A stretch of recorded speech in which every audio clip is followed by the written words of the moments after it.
Hi, this is Susanna Bowling, and live from the Hotel Edison, Times Square Chronicles presents. This is part 2 of us being live on location at the Theater World Awards. Come join us. I'm with you for 2/3 of my life, and it's my pleasure to live all my days with the live theater around the world, and certainly in my hometown of New York City. When I was 18 years old, I changed my birth name, which is Terry Sue Felchew. That was great. Being in the 3rd grade, they would say, Terry Sue Felchew. Right. So, let me just check my straps. Yeah, good.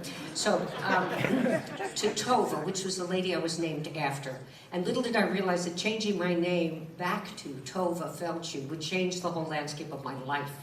And that I certainly didn't know that from the perceived value of a Tova Felchew, I'd be handed all these Jewish heroines, year in, year out. Yeah. And what do I have to say about that? A song by James Bossy. I'm proud of every role I've played in all my long career. From Justice Ginsburg and Dr. Holt to Rosie Brice and Golda Meir. Thank you. Not to mention, let's see, Rena Rockcloth, Naomi Bunch, Daniel Melnick, Sarah Bernhardt, Stella Adler, Bobby Kantrowitz, Marla Horowitz, Lena Silver, and Yentl, to name a few. Of course, I'm very grateful. I'm perpetually employed, but way down deep, I often feel an empty, aching void. Oh, how I'd love to play a shiksa. It's something I'd really enjoy. I don't mean to be critical or anti-Semitical, but what's the harm in playing a goy? Let's start. By the way, they told us there's a clock on this. We have 3 minutes. It's sort of like Oedipus. By the end, Laurie will tell me she's my mother. Ben Allers, say it soft and it's almost like praying. I initially discovered Ben Allers when, after I shot the first season of The Gilded Age, I was sent all the episodes to watch, which I dutifully did, and afterwards I said to myself, that kid who plays the footman Jack is a star. And if they're smart, they'll start writing for him. And the powers that be must have sensed that too, because they did. And he quickly became the breakout character on the show and the internet's favorite new boyfriend with the moniker Clock Twink. Because of his character's patented improvement of the alarm clock, a sassy sobriquet Ben has accepted with humor and grace. Ben was born and raised in Fort Dodge, Iowa, Midwesterner after my own heart. He eventually made his way to the University of Michigan, Arthur Miller's alma mater, and many of his college productions were performed in the Arthur Miller Theater. So it feels a little like fate that he wound up making his impressive Broadway debut in Mr. Miller's masterwork. In the words of our brilliant director, Joe Mantello, Ben has a terrific instinct for finding humor in the most unexpected places, along with an effortless charm that disarms some of Happy's more troubling behavior, making him deeply likable without softening the reality of who he is. He's the secret weapon of this production, and I wholeheartedly agree. It's been wonderful to watch him craft this role in such an intelligent and thoughtful manner, creating what is, for me personally, my favorite interpretation of Hap Loman and all the productions I've seen over the years. Ben is the real deal, a gifted young actor on the precipice of a huge career. We couldn't be prouder or happier for him as fellow Lomans, and we are thrilled that you've chosen to honor him for his remarkable debut this season. And we've got 46 seconds to go. Please welcome Ben Allers.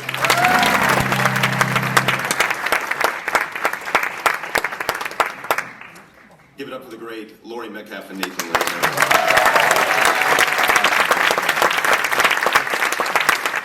Nathan, Laurie, I spend every day watching the two of you work, wondering how the hell I got here. And the fact that you just introduced me today is a very generous extension of that confusion, and it means the world to me. Thank you to Joe Mantello for trusting me with this part and for leading our incredible company in a unified vision of his revelatory take on this great American play. To the Lohman family, Nathan, Lori, and the great Chris Abbott, I have learned far beyond what I ever could have imagined about the level of work ethic, dedication, and love that it takes to maintain a career that spans decades at the level of excellence you all operate at. You are the finest actors in the world, and somehow even better people. And I really look forward to our trip to Vegas once this is all said and done. To the rest of the incredible company over at the Winter Garden and our staff and crew for making our lives so much easier. Thank you to Theater World for this incredible recognition, and to all the fellow winners. I've been so inspired by so many of you for so long, and those of you that I've just come to know, you already have a fan in me, and I'm very humbled to share this moment with you. And to, I guess, the broader theater community, I think theater's in a really exciting and opportune place to step into its rightful place as the epicenter of a culture that is starving for something shared and tactile and living. And I am so humbled and excited to continue to contribute to this great theatrical legacy in this wonderful city, and dare I say, the broader theater world. Thank you. 11 miles from here, a true Renaissance man was born in I'm not gonna do that to him. The son of a painter and a photographer, he grew up in Woodside, Queens with an early knack for performance. And as a child, he performed magic shows at children's birthdays as the amazing Adrian. He attended IS 145, Joseph Pulitzer Middle School, and LaGuardia High School Performing Arts here in New York City, taking acting classes as a child, and by age 13, he appeared in the Off-Broadway play and a PBS television film. His breakthrough, though, came with a supporting role in Steven Soderbergh's King of the Hill, a critically acclaimed drama often recognized as this pivotal moment in his career, and with both critics and himself saying, that was the big break. Now, director Roman Polanski, impressed by Brody's work in Harrison Flowers, cast him as the lead in The Pianist. This role, yeah, you give it up. This role won him an Academy Award for Best Actor, making him, at the age of 29, the youngest actor ever to win the award. And to this day, the only winner under 30. He also won a Caesar Award for this performance. Now, throughout his career, he's collaborated with acclaimed directors such as Wes Anderson and Steven Soderbergh, Spike Lee, Peter Jackson, and has been recognized with major awards and nominations across TV and film. Now, receiving Emmy nominations for his portrayal in Houdini and Succession. In addition to acting, he also produces films in his production company, Fable House. And if all of that is not enough, he also is an accomplished painter and a music producer. And I've heard these beats, and the beats are fire. Most recently, he received an Olivier nomination for his London stage debut of The Fear of 13, and this season, he's making his Broadway debut in The Fear of 13 at the James Earl Jones, right up the street. Y'all should come check this. Critics have found this play, and you should give it up for this play too, truly. Now, the critics have found this play a moving depiction of injustice, leaving audiences moved by Yaris's journey to freedom. They say he shines as Nick Yaris, a real-life Pennsylvania man who spent 22 years on death row for a murder he did not commit before being exonerated by DNA evidence. Now, Brody navigates the decade-spanning role with a mix of street-smart swagger, gallows humor, and sudden, devastating emotional vulnerability. And to be and bear witness and on the stage with this man night by night, and watch how he pours so much soul, love, and humanity, not only to Nick Yaris' stories, but to so many affected by this mass incarceration system, is just an honor. And I think it changes all of us and helps us fight. So, help me welcome to the stage my new brother, Theater World Award winner, Adrian Brody.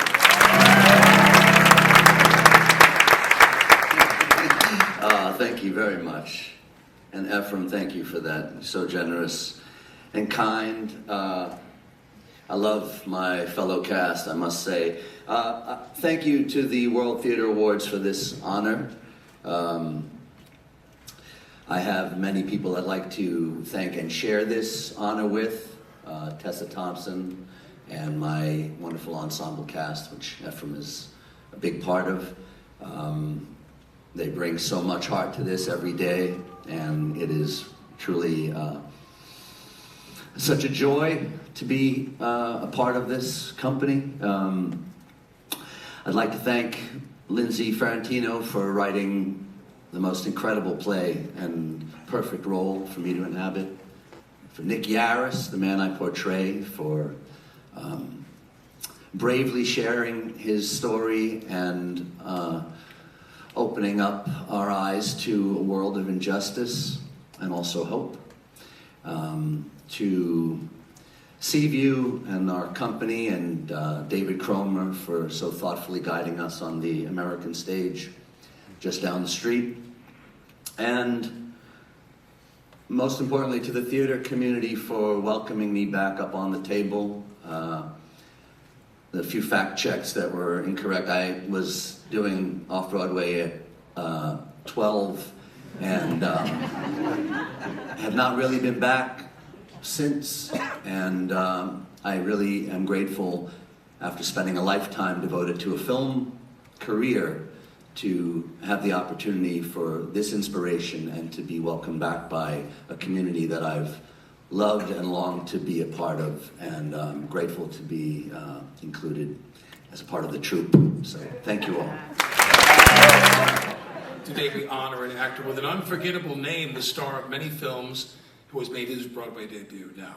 And I got some fun facts for you. He has worked with some of the foremost directors in Hollywood, including Francis Ford Coppola, Ron Howard, the Coen brothers, Sofia Coppola, Zach Cregger, and Christopher Nolan. Steven Spielberg discovered this young man at a bat mitzvah. He starred in a comedy video wearing a kimono and screaming to stop a wedding. This got him a meeting with DreamWorks and TV roles such as Supernatural and CSI. His subsequent film roles are widely varied, from Oppenheimer to Cocaine Bear. What is that, Cocaine Bear? From Weapons to the wacky Hail Caesar, Aaron Reich is best known for portraying the iconic Han Solo in Solo, a Star Wars story, please. Directed by Ron Howard. Other similar fare includes the Marvel series Ironheart. Now, I made 2 films with Aaron Reich. I did Woody Allen's Blue Jasmine. He played my son. He didn't have any lines, so of course I ignored him. And then I did Rules Don't Apply with Warren. And I didn't get to meet him. The first time I met him was at the Hamptons Film Festival 2 years. He was had just come off of Oppenheimer, and I must say, I mean, I thought this guy was, he stole the show in Oppenheimer with me. He's a great, great, great, great movie actor. He's here today. Today we celebrate his Broadway debut with the revival of Gina Gianfrido's dark comedy at the Helen Hayes Theater. In this piece, he plays Max, a brutally honest man who was controlling, verbally sharp, and adopts a toxic approach to masking his deep-seated vulnerabilities. Critics they told me to speak fast. Critics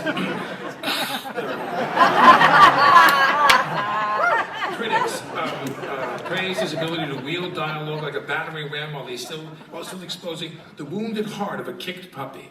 And for his incredible physical acting, and the New York Times noted that Alden can convey whole worlds with just a sidewards glance and deliver devastating emotional moments during long stretches of silence. He's not here today. He's sick. And today, standing in for Alden is Madeline Brewer. We're presenting this Theater World Award to Alden Ehrenreich. Where are you, Madeline Brewer? She's here.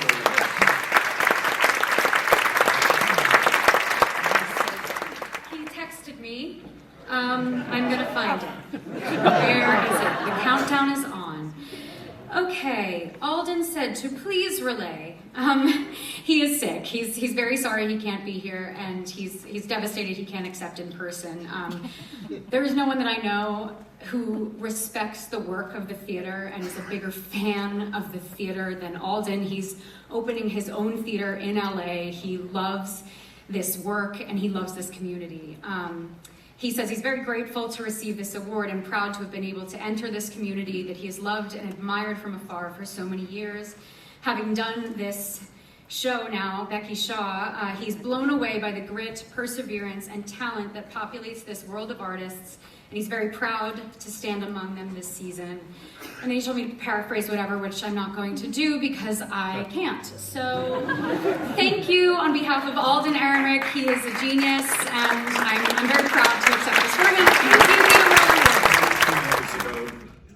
Premiering an A.R. Gertie play off-Broadway titled Mrs. Farnsworth. Nobody saw it. Except one person over there, thank you. Our other co-star, if you can believe it, just happened to be Sigourney Weaver. How I ever got into that play starring two of my favorite actors, I'll never know. When we left the rehearsal room after a few weeks and made it to the theater, John and I realized that not only would we be rooming together, but our dressing room was barely the size of a postage stamp. The kind of room where you had to step outside just to change your mind, as the old saying goes. John turned to me and said, "This is a very small room, Danny." And I said, "Yeah, John. It is." He said, "We're going to be spending a lot of time in this tiny space together." I said, yeah, we will. He said, "Aren't you glad I'm not an asshole?" And I knew I'd found a forever friend. It would be ridiculous for me to even try to list all of John's roles and accomplishments, but I'll try to just touch on a few.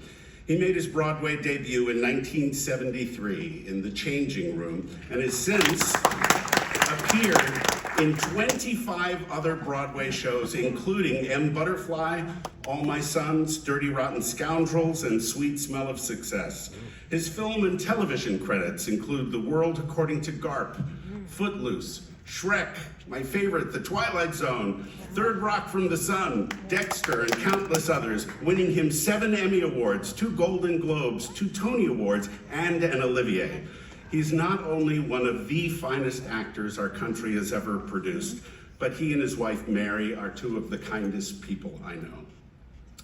John is professional, complex, brilliant, funny, and all the accolades he's currently receiving come as no surprise to anyone who's seen him in Giant.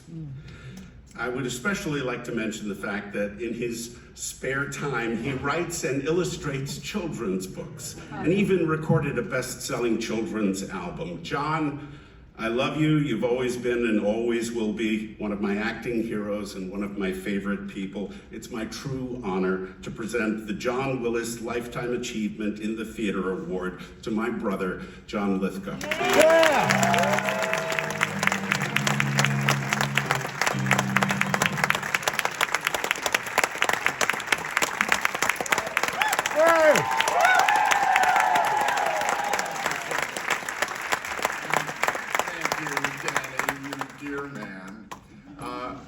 I'm just absolutely thrilled to be here with all of you.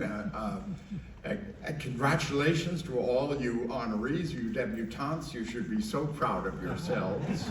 I'm thrilled for my dear friend, and these days my fiancée, in the play Giant, Rachel Sterling, who's already walked away with the Dorothy Loudon Award for this evening. I'm just so delighted to get the John Willis Award for Lifetime Achievement. To be honest, I had not heard about this award. I knew all about the Theater World Awards because they've been around forever, but I was told, this is the 13th presentation of the John Willis Theater Award. I haven't been on Broadway or in New York theater much in the last 13 years. Somehow the name John Willis had escaped me. It rang a bell. So of course knowing I was going to accept this, I looked him up on Wikipedia, and I was astonished to learn that this man is the only white person to ever be a member of Boston's Chinese mafia.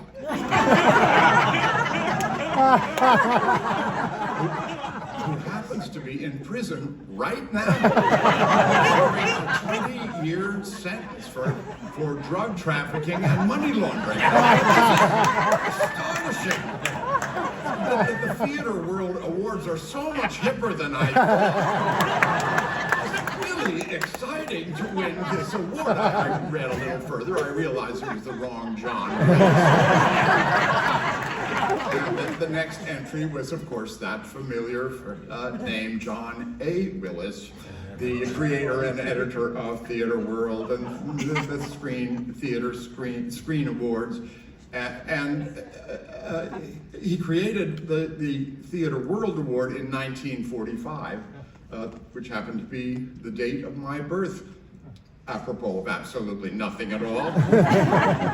But I was relieved, of course, to hear that this was John Willis.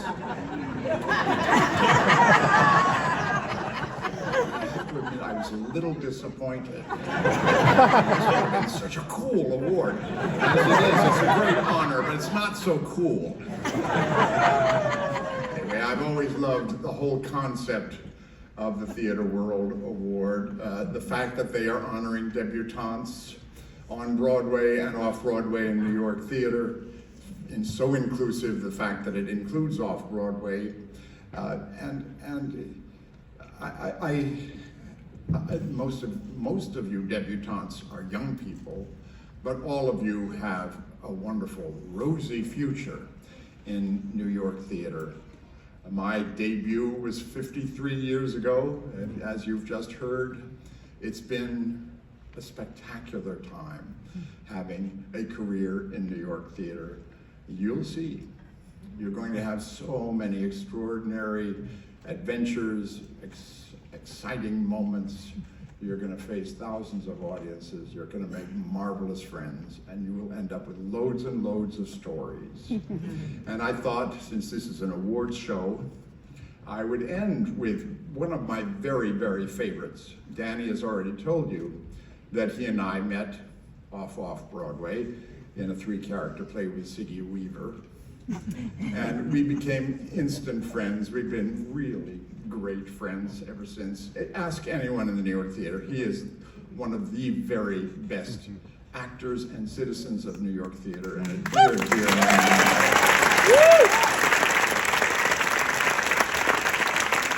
And the play ended, and our friendship went on for many years. There was one melancholy aspect to it. He kept on getting Tony nominations. And he never won a Tony. He'd gotten up to 6. I think he's doubled that by now. But he was nominated for a 7th time for Moulin Rouge. I saw that show and I said, this is it.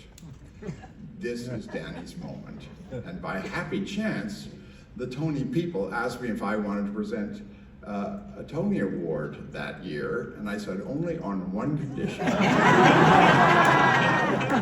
I could present a Tony Award to the best featured actor in a musical, because I knew the results.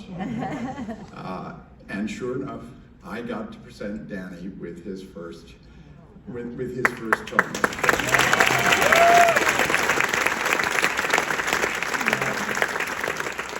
What you just witnessed was Danny and I hugging behind microphones at an award show for the second time in our lives. It's, you know, as I say, this is just one of many, many marvelous moments. But Danny, win some more. I think this year we're both nominated for Tony Awards, which makes this a particularly special. They asked me who I would like to present me with this award, and it was a no-brainer, Danny Burstein. Thank you all. Congratulations to all you honorees. What I always say to young people at stage doors who tell me that they are young actors is, well, I bet we work together sometime. And you know, there have been about a half a dozen times in my career when I've actually worked with people to whom I had said that statement. I say it to all of you. I hope we work together sometime. Nice job.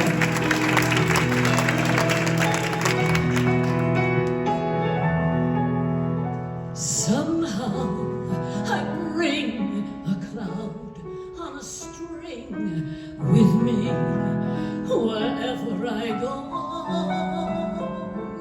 Things gray and gloomy seem to cling to me. I wish it wasn't so. But as soon as your heart sobs, suddenly mine throbs it will start. So hold back your tears, 'cause as you drop them like stray kittens, I'll adopt them. What can I do? I'm a girl with too much heart.